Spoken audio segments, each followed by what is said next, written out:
Morning, Highlanders. I'm Cameron Fink. And I'm Tessa Johns. It's January 18th. And welcome back to the Tartan Times, the only show with a news anchor that doesn't know she broke her hand. It's been a few days now since the storming of our nation's capital by Trump supporters that are questioning the validity of our presidential election. In the wake, President Donald Trump has been facing the consequences of his call to action and his decision to not condemn the action of some of his supporters. He is now facing a second impeachment for his role in the rioting. The House also passed a vote to have Pence remove Trump from office by convening the cabinet in the event that he believes Trump is no longer fit to be president. Vice President Mike Pence has not given any indication that he will be willing to remove Trump from office or take the mantle in his absence before Joe Biden is sworn in on January 20th. Both the effort to have Mike Pence replace Trump and the vote to impeach him will likely amount to no true results due to the short time frame within the Senate would need to respond, which is most unlikely.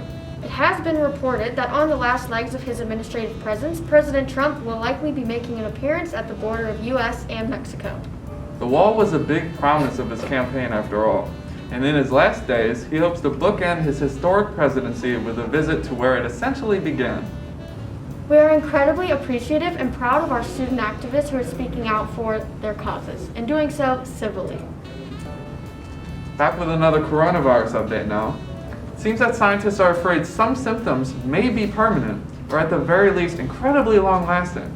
Yeah, Cam. According to the Journal of International Medicine, or JIM, 86% of those who contracted coronavirus lost their sense of taste and smell. According to Harvard Health's Leo Newhouse, some may not even recover from those senses entirely. Though this is not good news, seeing as a loss of taste and smell has been known to lead to depression and general dissatisfaction, I suppose dieting will be much easier. On a serious note though, if you experience any loss of sense, especially taste or smell, get tested. Better be safe than sick and sorry. Well said. Now we have your weekly weather report from Marin. Guys, this week it'll be a little chilly, so dress warm. The highs will be in the 30s and 40s with lows in the 20s. It looks like we might be getting some sun, but the clouds will still be out, and there's a chance for some rain. Back to you guys.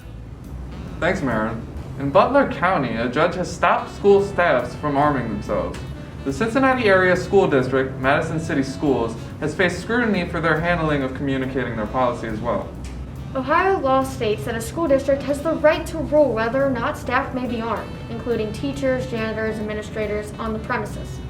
These state lawmakers have mandated that those armed must have a month's worth of training and hours as well. Despite this strict standard, the judge deemed ruling against staff carrying firearms necessary, citing that he believes the district violated open meeting laws by instead holding private meetings to authorize individuals to carry. The judge also decided to prevent any reinstatement of the program until the school district follows the open meeting laws. We can say that the school does intend to bring back their policy after they make the necessary adjustments to follow the open meeting laws. And now is the time for some quick bites out of the world of scientific findings, discoverings, and happenings. For starters, a geyser at the Yellowstone National Park has been reawakened. Don't worry though, there's no sign of supervolcano eruption. Thank God. The White House has ordered the development of smaller nuclear reactors to be used for defense systems and potentially space travel. Well, speaking of space, Jupiter's moon, Gamendi, has been emitted as an FM radio signal that has been received as an orbiting satellite. Don't worry, it's not aliens, it's actually pretty typical.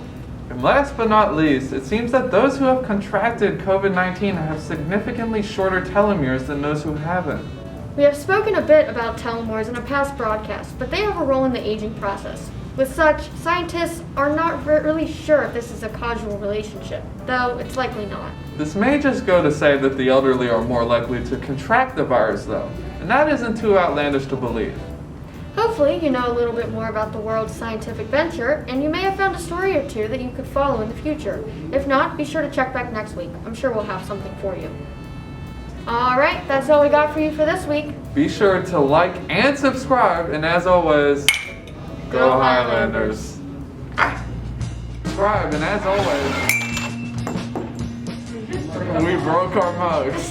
Go Highlanders.